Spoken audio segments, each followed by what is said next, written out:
tous, je suis heureux de vous retrouver pour cette nouvelle table ronde qui sera dédiée à l'archivage électronique. Alors, juste avant de se lancer, pour permettre un peu à tout le monde de nous rejoindre, de finir son café, son dessert, Eric, est-ce qu'on peut passer peut-être en revue les prochaines sessions de cet après-midi? Après Oui. l'archivage électronique, il y aura un Et focus. c'est ça, juste après, à 14h45, on embrayera sur un zoom on restera dans l'archivage électronique et on fera un zoom sur Vitam et les besoins spécifiques du secteur public dans ce domaine. On aura ensuite à 15h15 notre guichet juridique avec Maître Eric Caprioli et Pascal Agosti, qui sont deux avocats spécialisés en droit des technologies qui répondront à vos questions. Donc là, je vous invite vraiment à en prévoir et à en poser, ce sera l'occasion pendant 30 minutes. On aura ensuite à 15h45 une session sur la blockchain, la machine à créer de la confiance, voilà, avec deux intervenants. Et on terminera la journée sur une keynote de clôture consacrée aux enjeux de la sécurité de demain. Voilà, donc rendez-vous tout à l'heure, mais pour l'instant, Fabien, je te laisse évoquer donc l'archivage électronique. Merci beaucoup. Alors un petit passage en revue des interlocuteurs de ce jour. Arnaud, vous êtes donc représentant effectivement du vice-président de la FNTC section archivage. C'est en ce titre que vous intervenez aujourd'hui. Et puis, on peut le mentionner quand même, vous êtes DGA et directeur conformité de la société security.com. Romain, pour ceux qui n'étaient pas là à la conférence précédente, vous êtes responsable marketing des offres ECMS chez Tessie. Fabrice, vous êtes CEO de LuxTrust et Jean-Marc, vous êtes président et fondateur de Pineapple, si je prononce comme il faut, qui est donc un partenaire de LuxTrust, si je ne m'abuse. Alors, on a préparé cette conférence pour que ce soit vraiment une table ronde dans l'échange, etc. Donc, j'invite les participants à poser à tout moment leurs questions en direct que je partagerai avec les speakers du jour. Pour cela, vous avez normalement un onglet questions qui s'affiche sur votre droite par rapport à l'outil GoToWebinar. Donc, n'hésitez pas, je m'en ferai le relais auprès de nos intervenants. Pour commencer, peut-être qu'on peut dresser un petit peu un cadre autour de la question qui nous intéresse aujourd'hui, donc l'archivage électronique. Je me tourne vers vous, Arnaud, en particulier. Où en est la réglementation et la normalisation, du coup, en matière d'archivage électronique aujourd'hui? Bonjour à tous et merci. Effectivement, pour introduire brièvement cette table ronde au nom de la Fédération des tiers de confiance du numérique, FNTC, je vais dresser un bref paysage, rassurez-vous, de la réglementation. Et comme vous l'avez dit, Fabien, en introduction, assez naturellement, quand on parle d'archivage, on arrive à parler de réglementation et de normalisation. Et peut-être même qu'on peut parler de trois niveaux que sont la réglementation, la normalisation, la certification. Il est important de voir les complémentarités entre ces trois niveaux tout en ayant conscience de leurs différences. Essayer de rendre ça clair, limpide. En tout cas, ce sera le challenge que je me fixe sur un sujet qui est parfois un petit peu technique, voire jargonneux. La première chose qu'il faut peut-être retenir, et c'est, je ne sais pas si c'est une bonne nouvelle ou une mauvaise nouvelle, mais il n'y a pas de réglementation en France propre à l'archivage électronique. Vous pouvez chercher, il n'y a pas de code de l'archivage électronique. Il y a des textes qui vont pouvoir servir de référence, mais il n'y a pas aujourd'hui de textes qui définissent le droit de l'archivage électronique. Fort heureusement, on va pouvoir se référer à deux textes très courts et très utiles. Le premier va nous amener dans le Code du patrimoine, l'article L211-1, peu importe. Et le Code du patrimoine définit ce qu'est une archive. Et ce code, cet article du code qui fait quelques lignes et que je ne vais pas lire, simplement le paraphraser, définit l'archive comme l'ensemble des documents, y compris les données, et quel qu'en soit le support. Alors, on voit déjà quelque chose de très intéressant, c'est que la façon dont le droit définit ce qu'est une archive, dans le Code du patrimoine, avant de parler des archives publiques, eh bien, ne fait pas de distinguo entre l'archive électronique et l'archive papier, ne fait pas de distinguo entre le document et les données. La définition de l'archive dans le droit français, c'est document donné, c'est quel que soit le support.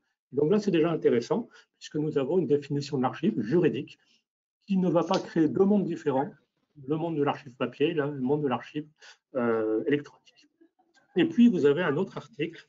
Là, nous avons quitté le Code du patrimoine pour aller dans le Code civil, et c'est l'article 1366. Alors, il fait 3 lignes, je vais le lire quand même. Il est connu, il a plus de 20 ans maintenant, c'est la loi du 13 mars 2000. L'écrit électronique a la même force probante que l'écrit sur support papier. C'est fort quand même, hein. On parle de preuve là. On ne parle pas encore d'archivage, on parle de preuve. On dit l'écrit électronique a la même force probante que l'écrit sur support papier. Ah, le principe est posé, là encore, pas de différence entre le papier et l'électronique. Sous réserve, quand même, sous réserve, il y a des petites conditions. On va faire n'importe quoi.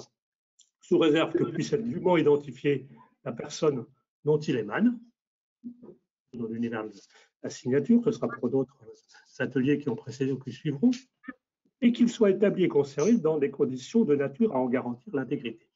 Je reprends un extrait, l'écrit électronique a la même force probante que l'écrit sur support papier, sous réserve qu'il soit conservé dans des conditions de nature à en garantir l'intégrité. Ça tient en quelques lignes, et finalement tout est dit en matière de droit d'archivage électronique. Ces 2 articles principes généraux qui définissent ce qu'est une archive, qui donnent les conditions dans lesquelles l'écrit électronique a la même valeur que l'écrit papier, et notamment pour sa conservation, sont 2 textes très importants. Alors, il y a évidemment des textes sectoriels, des textes sur la dématérialisation des bulletins de paie, qui vont parler de l'archivage, de la durée d'archivage, sur la dématérialisation des factures, mais bon, on va voir qu'ils existent, mais on ne va pas s'y attarder. On voit bien que ces textes de droit définissent simplement l'objectif à atteindre, l'intégrité, sans forcément rentrer dans le détail, et c'est très bien comme ça. Comment faut faire? Comment vont faire? Là, assez naturellement, on va quitter le domaine du droit pour aller dans celui de la normalisation. La norme, le droit, ce n'est pas, et la réglementation, ce n'est pas la même chose. Les normes sont d'application volontaire, elles sont fabriquées par des experts qui doivent aboutir à des consensus. Ce n'est pas la réglementation qui est votée par le Parlement ou par un pouvoir politique. En matière de normes, pour simplifier et pour aller à l'essentiel, on va retenir la famille des normes NFZ42, AFNOR.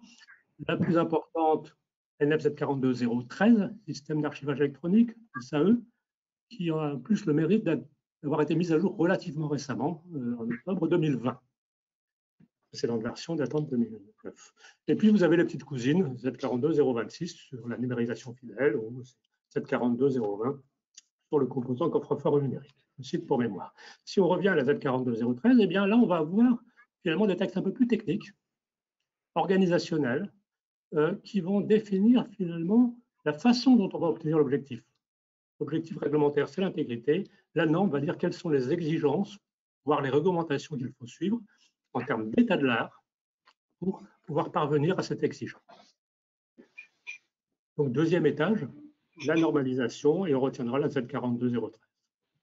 C'est par exemple dans la Z42-013, l'intégrité, comment on y arrive? Par exemple, par des moyens cryptographiques.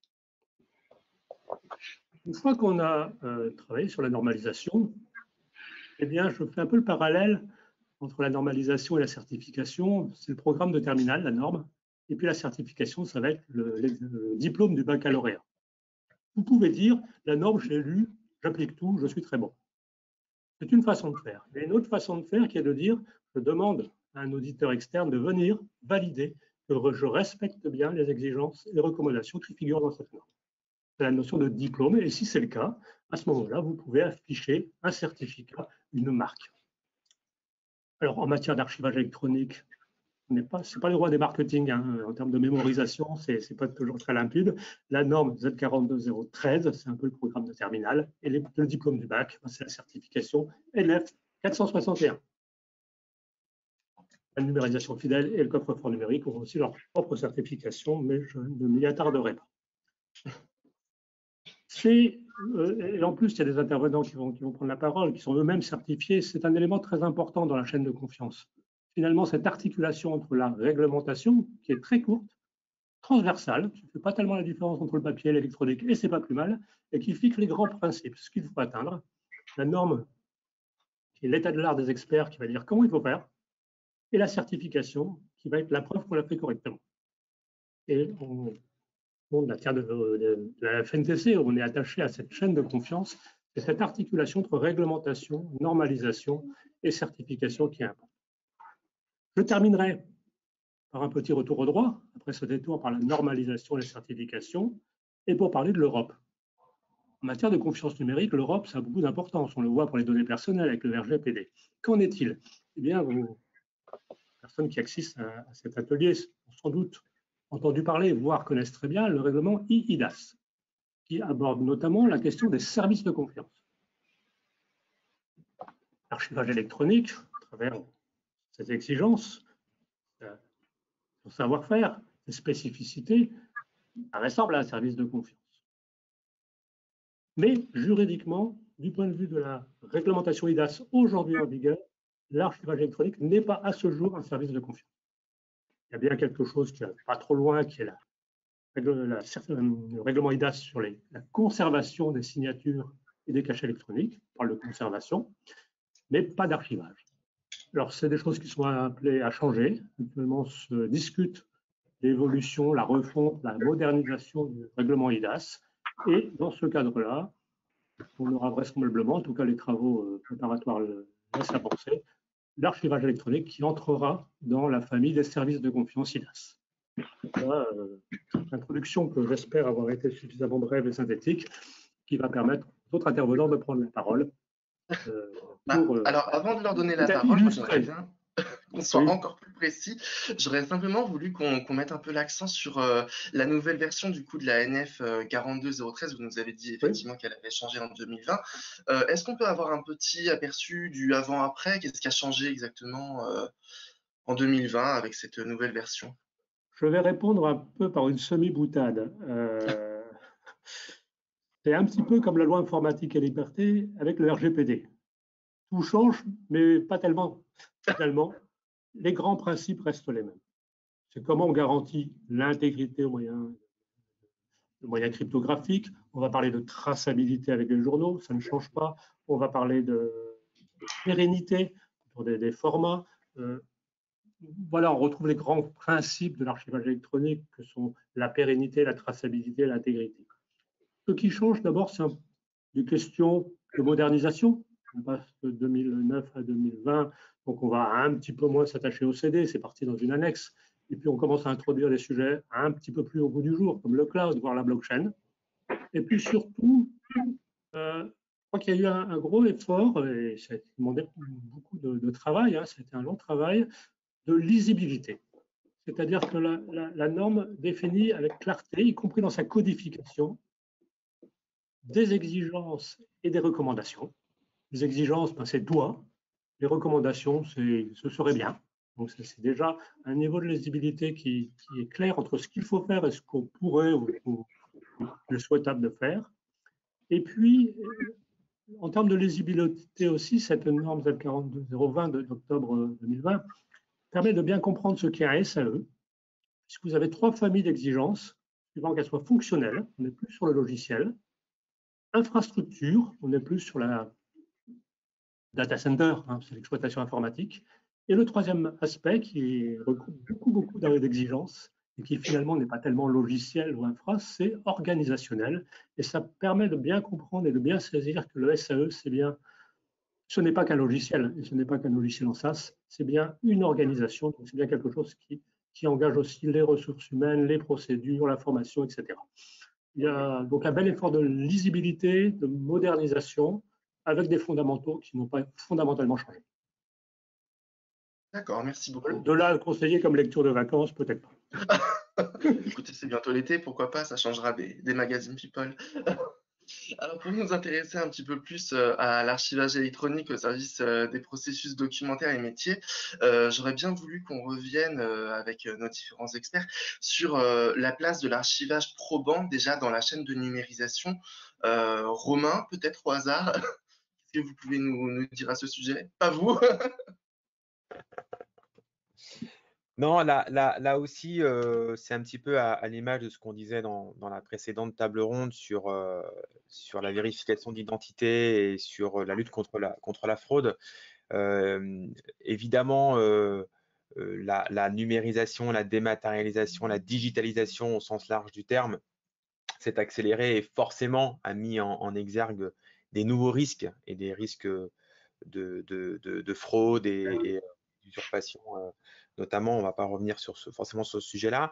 Et le point sur lequel je voulais insister, c'était d'être en mesure de mesurer le risque vis-à-vis du document et quel document et à quel moment il doit être ou pas versé dans un système d'archivage électronique à valeur probatoire ou non. Je crois qu'on va revenir sur ces notions-là un petit peu tout au long de la table ronde, mais je crois que c'est ce qui doit guider la réflexion globale autour du parcours client, autour du processus métier.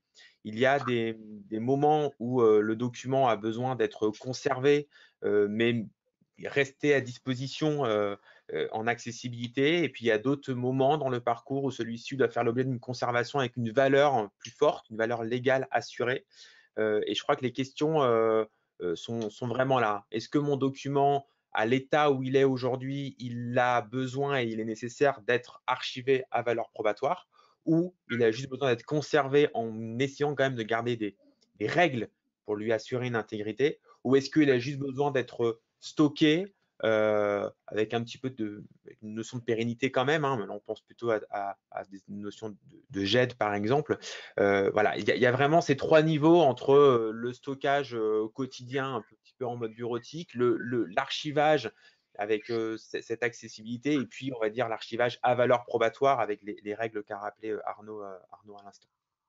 Est-ce que vous avez éventuellement des exemples très concrets pour chacune de ces catégories? Un document que je peux stocker sans pour autant que ce soit indispensable, un autre qu'il faut impérativement pouvoir ressortir Alors avec moi là sur aussi, notre ça carte. va dépendre et de la typologie de document et du métier et de la réglementation qui va potentiellement s'imposer au secteur d'activité concerné.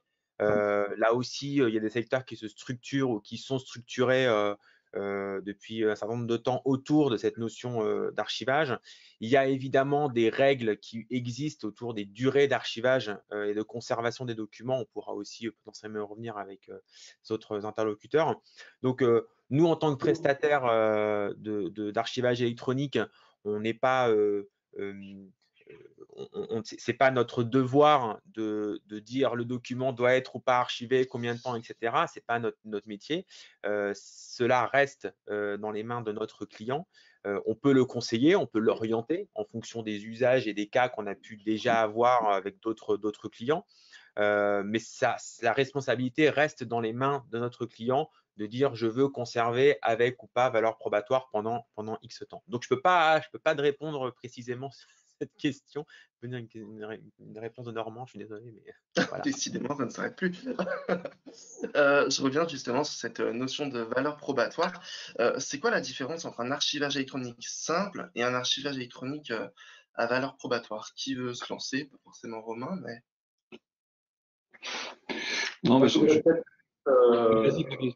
rebondir sur la question précédente, parce que la question, c'était la place de l'archivage dans la chaîne de numérisation, je crois. Et juste pour apporter un commentaire plus du métier et projet, à notre sens, ça devrait occuper une place prépondérante, mais de ce qu'on observe, c'est plutôt encore secondaire dans le sens où nos clients font souvent dans leur projet la part belle à tout ce qui est dématérialisation des modèles de documents, se focalisent sur la signature électronique en grande partie, et l'archivage électronique passe trop souvent, pas totalement à la trappe, mais ça vient en seconde ligne.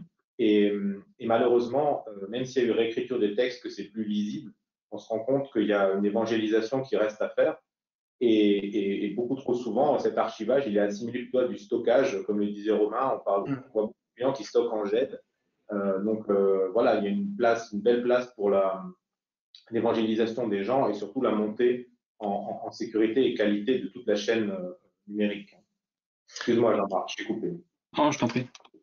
Je t'en prie, si je puis me permettre pour compléter ce qui a été dit avant, parce que avant d'avoir créé Pas une appli, j'ai travaillé pendant plus de 20 ans sur l'archivage électronique en particulier, étant à l'origine effectivement du premier tiers archiveur en Europe, qui à l'époque s'appelait CDC Zantas. Mais c'est une autre histoire, mais ça date quand même de 2001.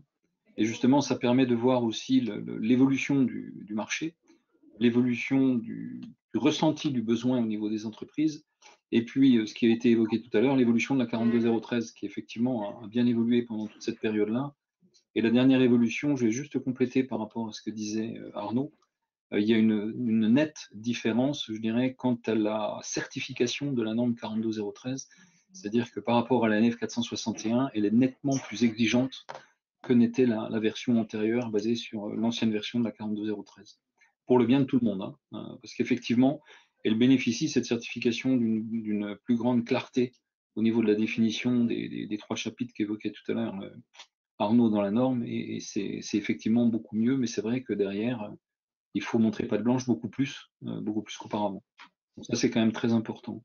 Après, par rapport à ce qu'a dit Romain, c'est vrai qu'on parle de stockage, on parle de GED, on parle d'archivage, on parle d'archivage valeur probante.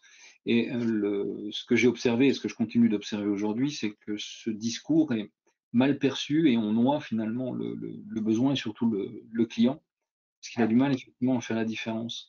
Une autre façon de présenter les choses, c'est de dire de toute façon, on a besoin de conserver l'information, dossier, document, data.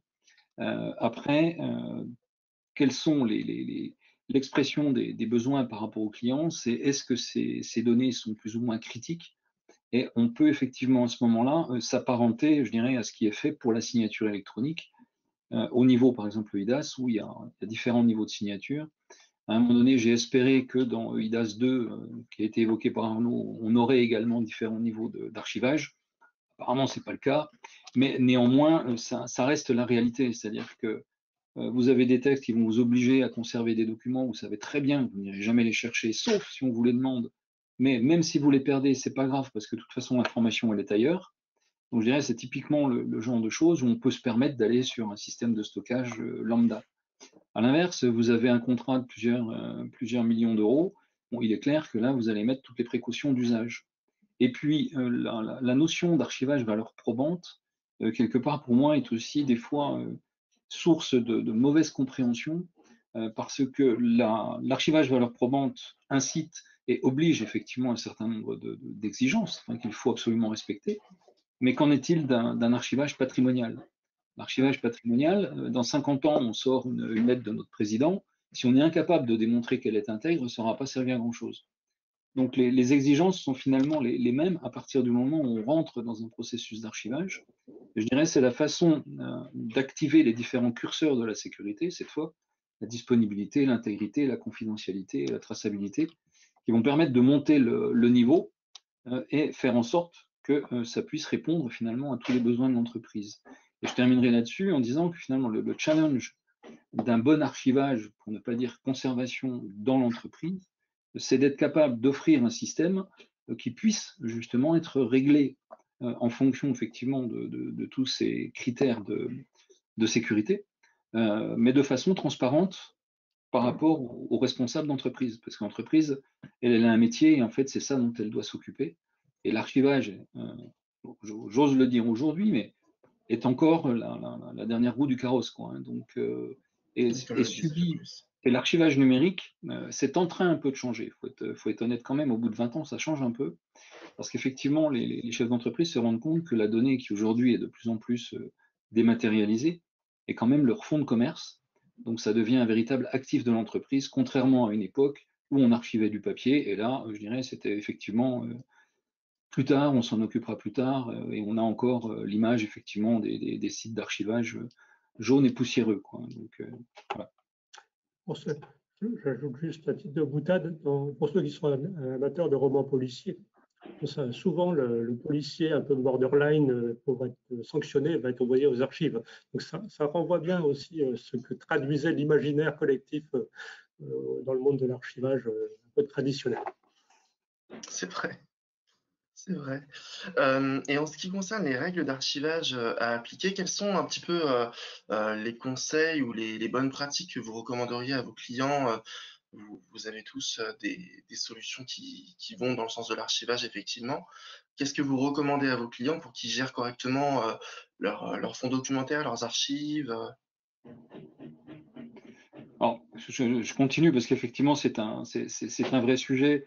Et quelque part, c'est ce qui m'a fait changer de côté, hein, de passer du côté du consultant expert au côté chef d'entreprise. Les solutions aujourd'hui qu'attend, en tout cas c'est ce qu'on pense, hein, le chef d'entreprise, c'est là où il a le moins de contraintes. C'est-à-dire que si vous posez la question à un chef d'entreprise, monsieur le chef d'entreprise, quels sont les documents que vous avez besoin d'archiver, quelles sont leurs durées de conservation, je dirais dans la grande majorité des cas, alors je ne parle pas pour les groupes, bien évidemment, parce qu'ils sont équipés, mais dans les PME, PMI, voire TPE, TPI, c'est encore pire, il va vous regarder avec un gros point d'interrogation au-dessus de la tête en disant de quoi il me parle. Donc la solution qui est attendue aujourd'hui, c'est d'arriver à aider le client au maximum. Et je dirais quelque part, lorsqu'un document se présente, et là c'est grâce à l'intelligence artificielle qu'on va pouvoir y parvenir, c'est pas encore tout à fait le cas aujourd'hui, mais on progresse dans ce sens-là, qui sera capable effectivement d'analyser le type de document, qu'en fonction du résultat de cette analyse, on aura un plan de classement, et en fonction du plan de classement, on fera référence à un tableau de gestion qui nous dira il faut le garder tant de temps. Donc ça pourra marcher dans 80-90% des cas. Et les exceptions, ma foi, à ce moment-là, on les mettra et on les traitera comme une exception. Et on demandera l'intervention à ce moment-là d'un responsable dans l'entreprise. Mais dans la grande majorité des cas, on ne le fera pas. De telle sorte que ce soit totalement fluide. Et c'est aussi une chose que j'ai pu observer, c'est qu'il y a quand même une différence énorme entre l'archivage papier, les principes de l'archivage papier, et l'archivage électronique. L'archivage papier, je dirais, c'est rien de le dire, mais comme le répétait Arnaud, il y avait une véritable rupture, c'est-à-dire on descendait les documents aux archives. Souvent, c'était descendre, c'était jamais monter d'ailleurs, c'était toujours descendre. On emmenait les documents et qu'est-ce qui était le critère pour emmener les documents aux archives? C'est parce qu'on n'avait plus de place dans le bureau ou que le poids du papier sur la dalle en béton devenait trop important. Ça, je l'ai vécu. Dans le domaine du numérique, c'est très différent. Dans le domaine du numérique, il faut qu'on arrive à avoir une véritable fluidité et l'archivage doit être pris en compte au moment où on crée le document. Au moment où on crée le document, on doit déjà savoir de quelle façon il va suivre son cycle de vie et à quel endroit il va se retrouver pour une conservation plus longue pour éviter d'utiliser le terme d'archivage. Voilà. Donc ça change quand même l'approche et cette notion de cycle de vie du document est absolument essentielle dans l'entreprise. Je pense qu'aujourd'hui, les chefs d'entreprise, c'est ça qu'ils attendent, c'est-à-dire éviter au maximum les ruptures et avoir des outils qui, quelque part, globalisent le plus possible un certain nombre de fonctions courantes pour éviter de changer d'outils à chaque fois qu'ils ont un besoin différent. Romain, Fabrice, peut-être des conseils à partager aussi ou des observations au marché, tout simplement? Peut-être, vas-y Fabrice, Non, vas-y, je t'en prie. peut-être un point qui va dans le sens de ce que dit Jean-Marc, c'est forcément aussi une notion d'interconnexion, d'interopérabilité avec les systèmes en place. On en reparlera, ouais. Et je sais qu'on va en reparler. Je profite pour glisser là, pour dire que un des points importants quand on met en place ce genre de solution chez nos clients, c'est la manière dont ça va vivre avec l'existant, avec l'écosystème existant technologique et informatique du client. Quelle solution va venir verser à un moment donné? Quelle solution va faire appel aux documents lorsqu'il en a besoin? Comment est-ce qu'on garantit cette traçabilité à chaque fois qu'il y a un appel ou à chaque fois qu'il y a un versement, etc. Donc, cette notion effectivement de connexion avec les systèmes d'information, c'est aussi un point sur lequel nous, on est assez force de conseil et où on nous demande d'ailleurs d'être assez fort de conseil avec nos clients pour là aussi faciliter les choses. Parce que finalement, le SAE, c'est aussi beaucoup considéré comme une boîte noire, hein, comme quelque chose en coulisses, on ne se connecte pas tous les jours à un SAE pour aller chercher un document. C'est plutôt les applicatifs métiers qui vont être les fronts hein, vers lesquels les opérateurs, les agents vont venir se connecter. Et donc, il faut que ça soit là aussi le plus fluide possible pour les opérateurs et pour les agents qui utilisent ces applicatifs métiers et faire en sorte qu'il y ait là aussi le moins de perte de temps. J'ai même donné cette stat, je la sors depuis à peu près un an, c'est 7h30 le temps moyen passé par semaine par un collaborateur pour chercher une information sans jamais y parvenir. C'est-à-dire que toutes les semaines, on perd une journée de travail à chercher une information. Et je pense que c'est clé aussi quand on parle d'archivage ou quand on parle de gestion de données, d'être capable de rendre accessible et fluide cette information dans un dispositif métier. Ouais, peut-être juste un élément au niveau des règles. Effectivement, ce qu'on voit dans les projets, c'est beaucoup de focus et d'attention à l'origine sur la durée de rétention. Souvent, on classifie les archives en fonction de la durée de rétention. C'est ce qui se fait aujourd'hui. Donc, comme dit Jean-Marc, ça reste quelque chose d'assez restrictif parce qu'il faut savoir dès le départ ce qu'on va faire et c'est parfois assez contraignant pour les entreprises. Et le deuxième point, quand même aussi, qui devient une règle, c'est la ségrégation de ces données dans l'archive. pour s'assurer que certaines données ne soient pas accessibles à n'importe qui a accès à l'archive. Si je prends un peu l'analogie du coffre-fort, vous avez la clé, vous rentrez dedans, vous pouvez accéder à tout ce qu'il y a. Ça, aujourd'hui, ça a été un mode de fonctionnement. De plus en plus, au niveau conformité, au niveau analyse, il y a une attention portée sur cette capacité à garantir et à démontrer la ségrégation et les restrictions posées sur l'accès aux documents. Ça devient un point primordial chez nos clients et c'est ce qu'on voit aujourd'hui.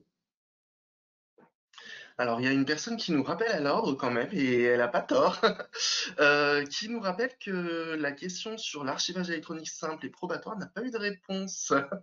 Est-ce que quelqu'un veut bien peut-être je repréciser? vais faire une réponse qui va froisser les grands experts. Moi, je vais vous donner la mienne. Pour moi, un archivage électronique simple, c'est un stockage de tout type de documents. Le problème, c'est que les éléments de confiance qui sont contenus dans le document, que ce soit les signatures électroniques, les cachets électroniques, ils périment, ils expirent.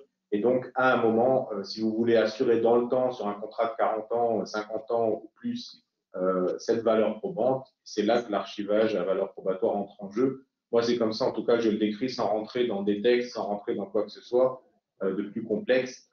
C'est une manière simple de le décrire, je crois. Après, il y aura certainement des descriptions beaucoup plus pointues, mais sur quoi j'insiste auprès de mes clients en général, c'est que sans archivage à valeur probante, il y a nécessairement un moment où vous avez un problème d'expiration des éléments de confiance à l'intérieur. Alors, si c'est des contrats courts, ben, peu importe.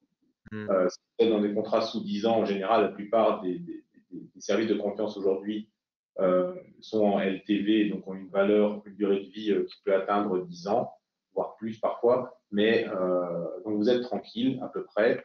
Maintenant, le côté valeur probante, c'est vraiment sur la durée que je le décris. En plus de tous les avantages liés à la sécurité et à la conformité que vous n'avez pas nécessairement lorsque vous le mettez dans un stockage pur et simple. Et quels sont du coup ces éléments, vous nous avez parlé d'horodatage, mais qui nous permettent d'assurer cette valeur probante à l'archivage? Alors le mécanisme, et c'est ce qui est certifié, mais les mécanismes qui sont mis en œuvre impliquent de la validation qualifiée. Donc au moment où l'archive est entrée, les signatures, les cachets, les horodatages sont validés de manière qualifiée, et c'est ce qui est conservé dans le temps. Mais je suppose que Arnaud, Jean-Marc peuvent donner beaucoup plus de détails là-dessus. Mais c'est justement ce qui fait l'objet de cette certification, c'est d'utiliser d'autres services de confiance qui vont être plus pérennes dans le temps pour s'assurer qu'en 40 ans, lorsque vous sortez l'archive, vous pouvez assurer qu'elle est conforme à ce qui a été archivé 40 ans auparavant. Quelqu'un veut rajouter quelque chose ou... Oui, peut-être. Par rapport à ce que vient de dire Fabrice, et rappeler aussi qu'un document peut ou pas avoir une valeur probatoire avant de parler d'archivage. Ça, c'est important de le rappeler parce qu'en fait, un système d'archivage à valeur probante, c'est justement le fait que si on dépose dedans un document qui a une valeur probatoire, le système d'archivage doit lui conserver cette valeur. C'est-à-dire qu'on a une garantie que dans 10 ans, dans 20 ans, dans 30 ans, on pourra ressortir le document et qu'il aura gardé cette capacité à le faire valoir comme preuve, exactement ce que disait Fabrice. Et le cas particulier de la signature électronique est important parce qu'effectivement, on n'y fait pas suffisamment attention. Alors c'est vrai que quand on est en deçà d'une dizaine d'années, a priori, il n'y a pas grand risque, mais dès l'instant qu'on dépasse 10 ans, il faut effectivement y faire attention et ne pas attendre d'avoir besoin de présenter un document signé, je dirais, passé 10 ans, parce qu'il peut être trop tard à ce moment-là.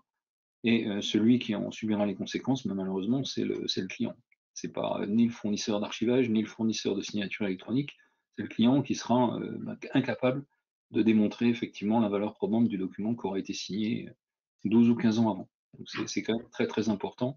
Alors c'est vrai que c'est aussi difficile à faire passer vis-à-vis des clients. Parce que les clients, ils entendent partout le numérique, c'est là pour simplifier. Puis quand on parle de signature électronique, on leur dit oui, la signature c'est bien, mais il faut faire attention à sa pérennité dans le temps. Donc c'est un discours qui n'est pas facile à faire passer. On parle, je dirais, entre experts, on comprend vite de quoi il s'agit. Quand vous avez un client en face de vous, lui parler d'obsolescence cryptographique, c'est déjà de gros mots, quoi, hein. Donc, et puis c'est pas son problème. Donc ça rejoint aussi ce qu'on disait tout à l'heure. Idéalement, il faut effectivement faire en sorte d'apporter un service complet au client. Donc là, lorsqu'on installe des systèmes de signature électronique, c'est aussi le rôle du conseil, hein, de l'entreprise, de proposer effectivement et d'attirer surtout l'attention des clients sur qu'est-ce qu'ils font de leurs documents une fois qu'ils ont été signés, c'est-à-dire est-ce qu'ils ont un dispositif suffisamment sécure pour les conserver. Volontairement, j'utilise pas le terme archivage, hein. Et puis, le cas échéant, leur dire que potentiellement, il y a un système qui pourrait être mis en place, qui est connu et qui permet effectivement de garantir la conservation de cette valeur probante de documents. Ça, c'est aussi très important. Il y a une forme de vulgarisation aussi qui est compliquée, hein, parce que l'aspect validation des signatures électroniques, aujourd'hui, on en parle relativement facilement. En plus, ça fait partie effectivement des services de IDAS, hein. On parlait de la conservation tout à l'heure, mais il y a aussi la validation des signatures.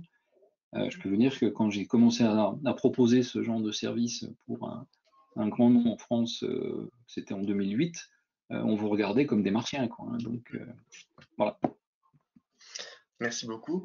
Quels sont les risques associés à l'archivage? Je me tourne peut-être vers toi, Romain. Je pensais notamment à tout ce qui est données de santé. Et je sais que Tessie, vous proposez justement des prestations autour de la dématérialisation du dossier patient.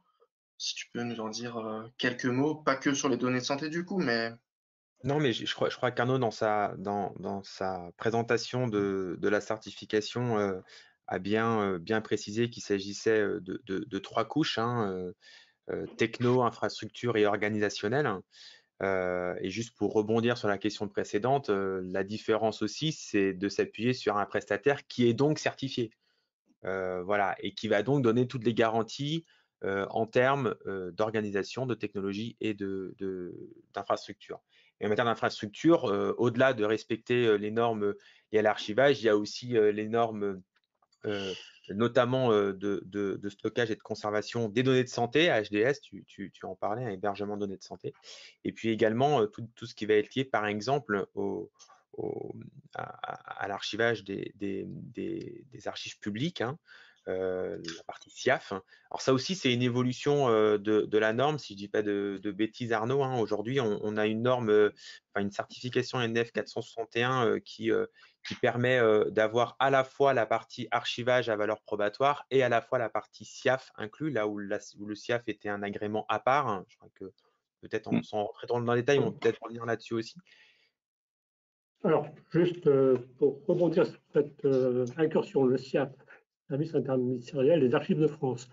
Historiquement, les archives publiques ne doivent pas être confiées à des prestataires privés. Ça doit être conservé par le public. Et puis, bon, la vie étant ce qu'elle est, il faut bien évoluer, il faut bien s'organiser, tout n'est pas possible. Et à ce moment-là, c'est posé la question de à quel type de prestataire on pouvait confier les archives publiques, prestataires privés, des tiers archiveurs. C'est mis en place un agrément des archives de France, agrément SIAF dans le jargon. Et là où ça se rejoint, c'est la certification NF 461. Vous vous rappelez qu'elle est liée au respect des exigences de la norme Z42013. Et bien, depuis le début de l'année 2021, ça a fusionné au titre de la simplification des politiques publiques. Il n'y a plus d'un côté, comme c'était le cas auparavant, un agrément SIAF pour être autorisé en tant que prestataire privé à archiver des archives publiques, et d'autre part la certification qui prouve qu'on respecte la norme Z42013, la certification NF 461. Maintenant, les deux dispositifs sont fusionnés. merci Arnaud. Une question qui est arrivée des participants, qui est pour toi, Romain.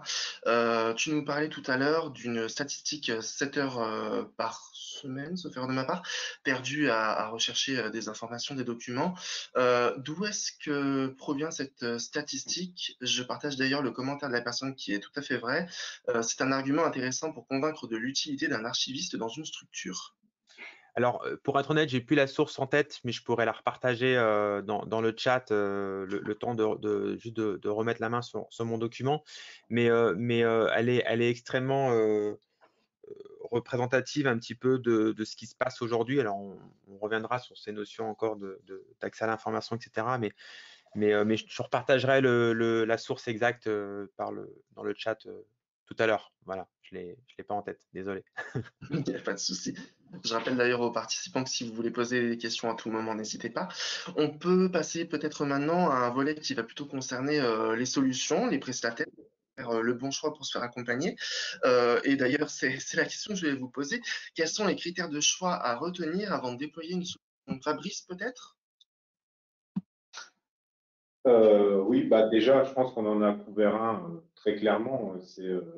Il faut partir sur une solution qui est certifiée, sur un acteur qui est certifié, parce que c'est le gage, comme le disait Romain, aussi bien en termes d'infra que de processus, de solution, c'est bétonné et qu'on n'aura pas de surprise. Après, nous, ce qu'on voit dans les critères de sélection essentiellement chez les clients, leurs attentes, c'est évidemment tous les aspects de sécurité et de confidentialité. Ça, on les voit vraiment beaucoup. Et ça, c'est tout ce dont on a parlé jusqu'à maintenant. Après, il y a un point qui a été touché en intro, effectivement, c'est la capacité à rapidement intégrer l'archivage à l'écosystème. Parce que les entreprises ont dépensé des fortunes. Il est hors de question d'intégrer une solution qui va leur demander, leur imposer de casser ou de laisser tomber certains des investissements qui ont été faits récemment. Parfois, on voit ça. Hein, on nous dit, bah, tiens, si tu veux archiver, il faut que tu changes de gel. Ça ne se fera pas. Donc, les capacités à intégrer les outils, à proposer des API modernes sont des critères fondamentaux. Après, il y a tout un tas d'autres critères qu'on sous-estime souvent, mais la capacité de personnaliser le logiciel d'archive, l'environnement de travail et d'offrir des fonctionnalités additionnelles sont aussi pris en compte hein, dans les processus de sélection. Donc, typiquement, si votre outil d'archivage permet également d'être un espace sécurisé d'échange de documents, ce sont des critères qui plaisent beaucoup. Et pour rebondir sur ce que disait Romain, qui dit espace de travail dit aussi plus de convivialité, donc pour être capable de rechercher efficacement dans des archives. Donc toutes ces fonctionnalités qui viennent se greffer au-dessus de cet aspect ultra sécurisé, ultra conforme, ultra confidentiel, pour faciliter la vie de l'utilisateur et l'intégration auprès de l'IT, ça, ce sont les grands critères de choix qu'on voit aujourd'hui. Après, les solutions aussi, il faut préciser quelque chose. Peut-être qu'il faut faire attention aussi dans la partie contractuelle, comment les contrats sont conçus. Il n'y a pas nécessairement tous les types de documents qui sont supportés par les solutions. Donc, une recommandation, c'est aussi de bien regarder comment les contrats sont faits pour savoir quelles sont les fonctionnalités de base de l'outil. Est-ce qu'il y a moyen de rajouter certains formats de documents? Ça, c'est aussi des aspects qui sont assez importants dans la sélection. Fabrice, justement, allez-y, Arnaud. J'ajouterais peut-être deux critères qui sont implicites et que partageront les autres intervenants et sur lesquels la FNTC est particulièrement active. Puisque dans le titre, il est marqué conformité, qu'on parle de preuves, qu'on parle de droit, je pense que les prestataires doivent être à haut niveau de technologie, hein, sur les moyens cryptographiques, etc., sur les infras, sur les procédures, mais aussi cette dimension conformité réglementaire. Ce n'est pas que de la technologie. Et d'autre part, il y a un point qui est important, on en avait parlé en préparant cette réunion, en y travaillant, c'est la notion de réversibilité, d'interopérabilité. C'est-à-dire que les prestataires sont d'autant plus de confiance qu'on pourra se passer d'eux en cas de nécessité. À l'avenir, on pourra changer, on n'est pas prisonnier. L'archivage, ça peut être très long. La vie de l'entreprise, elle peut être de changements stratégiques, d'acquisition, etc., etc. Et les clients doivent avoir de la part des prestataires et les prestataires certifiés, ceux qui travaillent à la FNTC, ils sont aussi partiellement représentés, au à cœur de travailler sur ces notions de réversibilité, interopérabilité, parce qu'on a tous intérêt à montrer qu'on peut travailler aussi avec nos concurrents et que ça va dans l'intérêt des clients et du marché. Merci Arnaud. Il y a aussi le côté intelligence artificielle, Romain, tu l'évoquais notamment, qui va permettre d'automatiser éventuellement des règles de versement en fonction de la typologie du document. J'imagine que tous les prestataires ne le proposent pas. Ouais, c'était un point, je crois, qu'évoquait aussi Fabrice tout à l'heure sur la capacité à rendre aussi facile cette étape de versement, de typologie et de versement du document. On le comprend aussi hein, que c'est un sujet qui peut vite être complexe. C'est un sujet d'expert, on le voit aussi. Et je crois que pour des équipes métiers au sein d'une organisation, le vrai point, c'est de se dire, moi, ce que je veux, c'est que mon document, je puisse, dans 10 ans, 15 ans, 20 ans, garder sa valeur probatoire. Après, comment ça se passe derrière, limite, c'est presque pas mon problème. Et donc, comment est-ce qu'on facilite finalement ce travail un peu caché de mise en archive et donc de faire en sorte qu'il n'y ait pas quelqu'un, un humain, comme on l'évoquait tout à l'heure, un agent qui va déterminer ces règles-là et qui va dire OK, ce document, c'est un tel ou un tel. Je crois que 80-90% des documents sont suffisamment structurés et on connaît suffisamment les règles associées pour que ça puisse se faire de manière quasi automatique. Il y a toujours effectivement les exceptions et toujours un peu les cas un peu particuliers.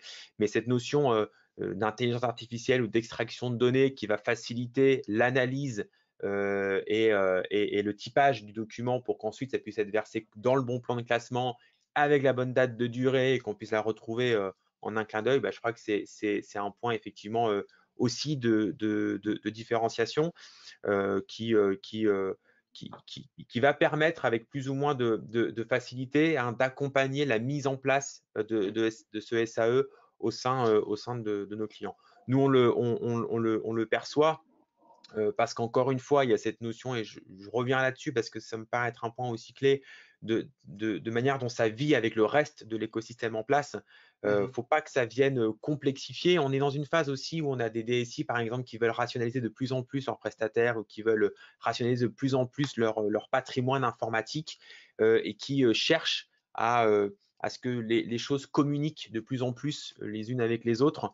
C'est la raison pour laquelle nous, chez TCI, on a fait on a cette possibilité de mettre en place ce qu'on appelle chez nous de l'archive d'entreprise, c'est-à-dire qu'on va venir mettre en place un système d'archivage électronique qui va être transversal à l'ensemble de l'organisation et finalement qui va venir s'interopérer avec les solutions métiers en place. Et on ne va pas faire le choix de dire, voilà, pour les factures, je vais prendre tel pan, pour les juridiques, je prends un autre pan, et finalement, et peut-être décloisonner les systèmes. Donc finalement, tout ce qui va faciliter la mise en archive de l'ensemble des données et des documents qui circulent au sein de l'entreprise, je crois que c'est là le point aussi sur lequel on est attendu en fait en tant que prestataire. Et puis sa gestion, je pense, je vais faire un commentaire de son cycle de vie, dans le sens où il y a forcément des documents qui contiennent des données sensibles et qui peuvent être détruits, anonymisés grâce aux apports de l'IA et de l'automatisation. Je vous interroge pas là-dessus parce qu'on a des questions du public, du coup, ne nous éparpillons pas. Parmi les questions qui nous sont posées, la formation aussi de la part du prestataire ou la réactivité en SAV, est-ce que ce sont d'autres critères à prendre en compte selon vous? Oui, oui, tout à fait. De toute façon, il y a nécessairement des SLA, donc un contrat relatif à la qualité de service, vélocité de réponse, parce que bien souvent, dans une chaîne numérique, il faut bien se rendre compte qu'il n'y a plus vraiment d'original. L'original, dans le temps, il finit dans l'archive et il n'est plus que là. Même si beaucoup conservent pendant 6 mois, 1 an, 2 ans dans leur GED, dans leur CRM, les documents, une fois que c'est archivé, c'est le seul document restant. Donc, le jour où on doit aller récupérer quelque chose dedans où il y a un problème, si le prestataire n'est pas réactif, il y a vraiment un problème. Et je me demande si dans la certification même, il n'y a pas une certaine l'analyse de la qualité des business process donne quand même une certaine garantie, mais il faut se protéger contractuellement, très concrètement. Ok, une autre question. Si nous souhaitons mettre en place un SAE avec un prestataire dans notre organisation de 9000 agents, combien de personnes faut-il compter pour en assurer la maintenance? C'est au cas par cas. Pas de langue de bois, s'il vous plaît. Très, très précis comme question. Ça, c'est du précis. Ouais. Ça dépend du type de système. Il existe des systèmes qui sont opérés en SaaS, donc l'opération elle-même du SAE, je vais dire, le client n'a rien à faire en tant que tel pour l'opération. Évidemment, si c'est une solution qui est sur site, il y a plus c'est de l'opération système classique. Donc, vous pouvez le comparer à la gestion d'une GED, d'un stockage classique. C'est vérifier l'espace de stockage disponible, ce type d'opération très, très classique. Après, ce qui prend du temps et qu'il ne faut pas sous-estimer, on en a parlé dès le départ, il faut savoir ce qu'on fait. On ne se lance pas dans un SAE comme on se lance sur un disque dur où je crée mon répertoire quand je veux, etc., etc. Il faut une certaine réflexion. Donc, il faut quand même des gens qui supervisent cette organisation-là. Maintenant, pour une entreprise qui fait 9000 personnes, je suppose que l'IT doit quand même être un minimum, et ce qu'on appelle l'analyse business, l'analyse métier, doit quand même être bien équipé. En général, c'est une charge qui est absorbable par les équipes existantes. Nous, on ne voit personne recruter quelqu'un pour déployer un archivage, un SAE. Alors, selon un procédé rhétorique assez classique, je vais répondre à la question en posant une autre question. La question est celle du SAE. Et il est important de savoir si on s'oriente effectivement, c'était ce qui vient d'être dit, soit sur un système d'archivage électronique qui est opéré par un tiers archiveur, donc on externalise la conservation des archives auprès d'un prestataire, c'est son SAE de prestataire qui est par exemple certifié, soit on veut l'avoir en interne. C'est possible, hein, on peut être certifié sur un SAE interne, c'est la même norme, c'est les mêmes pratiques. Et là, évidemment, c'est pas forcément les mêmes investissements, c'est pas forcément les mêmes ressources qui sont nécessaires. Et ça va être des choix qui sont assez classiques en matière d'externalisation ou d'internalisation, en fonction des budgets, en fonction de la criticité, en fonction du caractère stratégique ou moins stratégique, en fonction du fait que c'est ou pas dans le cœur de métier. Et ça va dépendre du périmètre métier qu'on va couvrir aussi, évidemment, parce que si on fait le choix d'opérer un système d'archivage électronique qui va être lié à un processus métier donné, forcément, on va mobiliser des ressources et un périmètre qui peut être restreint.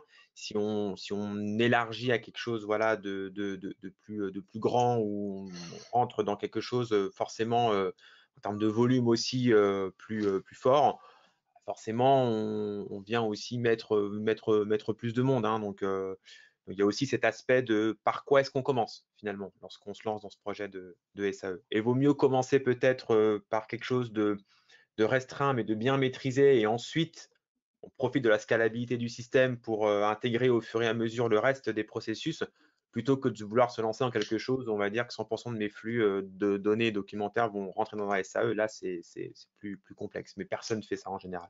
Voilà. Une question pour vous, Arnaud, qui vient d'arriver. Je vous lis tel quel. Si je comprends bien, l'agrément SIAF a été fusionné avec la NF 461. Est-ce que cela signifie que les archives définitives peuvent désormais être hébergées par un tiers archiveur?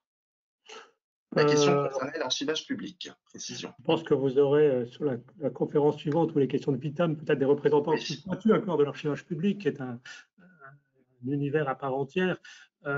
En fait, l'externalisation des archives auprès de prestataires qui avaient l'agrément SIAF et qui maintenant sont certifiés NF 461, ce qui garantit l'équivalence, porte sur ce qu'on appelle les archives courantes et intermédiaires. Au terme de la durée de conservation des archives courantes et intermédiaires, c'est-à-dire la vie de la gestion de ces documents et de ces archives, on va passer soit dans une logique où, au terme de cette durée de conservation, les archives sont détruites, soit elles sont versées aux archives historiques. Et les archives historiques, par nature, ce qu'on appelle peut-être dans la question les archives définitives, sont du domaine de l'administration des archives, archives publiques, archives nationales, archives départementales. Merci beaucoup. Une question qui fâche et à laquelle je peux déjà vous donner un petit spoiler, ça va être « ça dépend ». Pouvez-vous nous donner une fourchette de prix au TO pour la conservation d'archives sur un SAE certifié? Alors moi, j'ai une réponse immédiate. Si on parle de chiffrage au TO, on n'est pas dans l'archivage. Parce que l'archivage, c'est le risque, c'est la valeur de la pièce. La pièce, elle peut avoir une énorme valeur alors qu'elle pèse quelques octets, et inversement.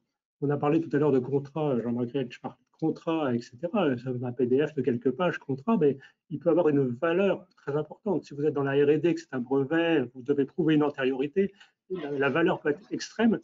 Et ce n'est pas tellement le poids en TO. Si vous parlez de poids en TO, vraisemblablement, vous avez le droit, hein, mais vous êtes vraisemblablement en train de parler de stockage plus que d'archivage. Quand vous êtes sur l'archivage, vous parlez de la criticité, de la valeur des pièces à conserver pour faire valoir le droit, pour les audits, pour les contrôles, pour les contentieux. Ce n'est pas une question d'octet ou de téraoctet. Je laisse les autres répondre avec moins de virulence. Chez LuxTrust, comment vous proposez vos devis, vos prestations? Alors nous, on a un axe de réflexion qui est plus comme on travaille dans des industries à haute criticité, donc des choses comme je sais pas, la défense, l'énergie, les services publics. Nous, ce qu'on a tendance à faire, c'est plutôt d'amener une licence au client, et le stockage, c'est lui qui le fournit. Donc en fait, il ne paye pas au téraoctet en tant que tel. On a des critères on peut mesurer au volume. On se met d'accord en général avec le client. Parce que, comme le disait Arnaud, nous, on a des clients où sinon les documents sont très critiques. Quand ce sont des plans, des schémas, des choses relatives à la propriété intellectuelle, peut-être que vous allez avoir 100 gigas. ça va valoir des milliards. En fait. Donc, nous, on s'adapte en fonction du contexte à ce que l'industriel a besoin. On est en train d'élaborer avec Pineapple une approche plus SaaS, donc plus mainstream, comme on dit, mais et ça, effectivement, aujourd'hui, malheureusement, le critère principal, ça reste le volume. C'est même carrément au giga plutôt qu'au Tera. Maintenant, de tête, c'est évidemment dégressif, mais je crois que c'était quelque chose comme là-bas, je crois que c'était une vingtaine d'euros de giga, quelque chose comme ça. Et j'ai plus ça vraiment en tête. Hein. Donc, ça inclut la licence, le stockage, les accès utilisateurs. Enfin, après, pour voir aussi comment c'est administré. On essaie de faire du all inclusive généralement. Mais... Romain, vous avez un peu le même modèle chez Tessie, du coup? Oui, alors on décline en fait notre offre sous trois, on va dire sous trois modèles. Un modèle d'hébergement privé où effectivement on va mettre à disposition la solution sur une infrastructure d'hébergement qui va être dédiée à notre client et qui donc va respecter l'ensemble des exigences en termes d'hébergement et de conformité pour faire du SAE et de la valeur probatoire. Ça, c'est le premier modèle. Depuis début de l'année 2021, on a la possibilité de mettre à disposition un modèle SaaS de cette solution où finalement on mutualise un certain nombre d'éléments d'infrastructure. Alors forcément, on est sur la même version logicielle, mais les possibilités sont quand même pas les mêmes entre un hébergement privé où finalement on est aux petits oignons avec notre client puisqu'on peut lui mettre finalement tout ce dont il a besoin un petit peu à la carte. Sur le modèle SaaS, forcément, comme on mutualise un certain nombre de choses, on a bien un cloisonnement des systèmes, donc on garantit bien évidemment la protection des données et l'anonymisation, et surtout le non-accès des données d'un client à un autre. Hein, c'est la base du SaaS. Par contre, effectivement, on est un petit peu plus limité, notamment en termes de volume ou d'accès utilisateur. Et puis, on a la possibilité de mettre aussi un système en mode on-premise. Alors, il y a des clients qui ont fait ce choix-là et il y a même un client qui a fait le choix de prendre cette solution en mode on-premise et de passer à la certification. Voilà, parce que pour pouvoir profiter de la partie à valeur probatoire, ils ont même fait le choix de s'appuyer sur cette norme-là et donc de passer elle-même la certification. Donc on a plusieurs modèles et je rejoins Fabrice, hein, on est quand même sur une logique au volume, sur une logique de nombre d'utilisateurs aussi si on est sur un modèle SaaS. Donc voilà, et puis après, il y a un tas d'options et de possibilités parce que la notion d'archivage électronique à valeur probatoire en tant que telle, c'est un point. Mais à l'intérieur d'une solution d'archivage, on a des fonctionnalités de recherche, de consultation de documents, etc., etc. Et en fonction de ce qu'on met à disposition ou des API qu'on va pouvoir mettre à disposition de nos clients, forcément, on va avoir des coûts qui vont varier. Voilà. Donc là encore, une réponse de Normand. Voilà. Merci Romain. Alors une toute dernière question, ensuite on laisse la main, vraiment très très rapidement. Concernant le nombre de personnes nécessaires pour SAE, quid de la validation des versements sur ce SAE se fait-elle de manière automatique?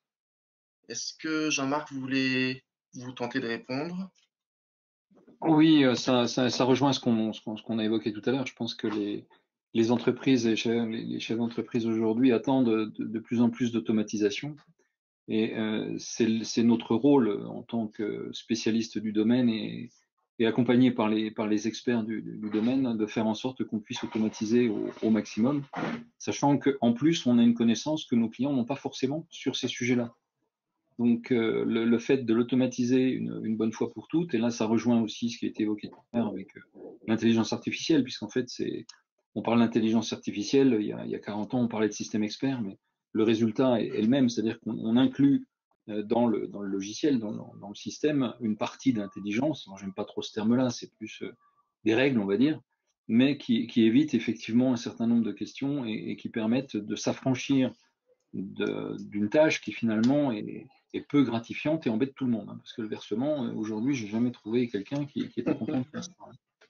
Et sur la partie intelligence artificielle, il y a également une autre utilité dans les systèmes d'archivage, c'est sur la partie recherche. Parce que le système d'archivage, c'est fait pour conserver, mais c'est surtout que l'on doit pouvoir retrouver les documents. Et c'est vrai que l'intelligence artificielle, aujourd'hui, on travaille beaucoup là sur ces systèmes-là, au niveau de PineAppli avec de la recherche sémantique, pour effectivement permettre, je dirais, à un utilisateur de retrouver très rapidement un document par rapport effectivement à des termes qui sont à l'intérieur du document sans qu'on les ait au préalable indexés. Parce que c'est là aussi une grosse différence, je dirais, par rapport à des systèmes classiques d'archivage, où on définit les métadonnées avec tous les index qu'on va devoir utiliser. Je pense qu'avec l'archivage numérique, on va gagner beaucoup de temps parce qu'on n'est plus obligé de rentrer autant de métadonnées. Il en faut toujours. On n'est plus obligé d'en rentrer autant, surtout quand il va falloir retrouver les documents. Donc ça, c'est très important. Et sur l'intégration, je dirais la facilité d'intégration, je rejoins tout à fait ce que disait Romain. Et en ce qui concerne PineAppli, nous, on est disruptif, je dirais, dans la façon de présenter les choses, parce qu'on est quelque part ni archivage, ni GED, ni stockage, on est les trois à la fois. Donc on met à disposition effectivement de nos clients des espaces de conservation qui sont particulièrement sécurisés et puis qui s'appuient sur un brevet international. Et après, je dirais, en fonction du type de document, on va les garder dans un espace lambda ou on va les mettre dans un espace qui lui bénéficie, je dirais, de l'archivage électronique à valeur probante qui a été certifié NEF 461, mais de façon finalement de telle sorte que le client s'en rend presque pas compte. Voilà. En évitant au maximum les contraintes qui ont déjà été largement évoquées. Merci Jean-Marc, je suis désolé, il y a beaucoup de questions qu'on avait évoquées en répétition et qu'on ne pourra pas traiter aujourd'hui. J'en appelle simplement aux participants, si vous avez d'autres questions à nous transmettre, quand bien même la conférence est terminée, n'hésitez pas, on les transmettra par mail à nos intervenants du jour. Messieurs, je vous remercie tous les quatre pour votre participation, votre expertise et le temps que vous nous avez accordé. Et puis Eric, ma foi, je te laisse la main.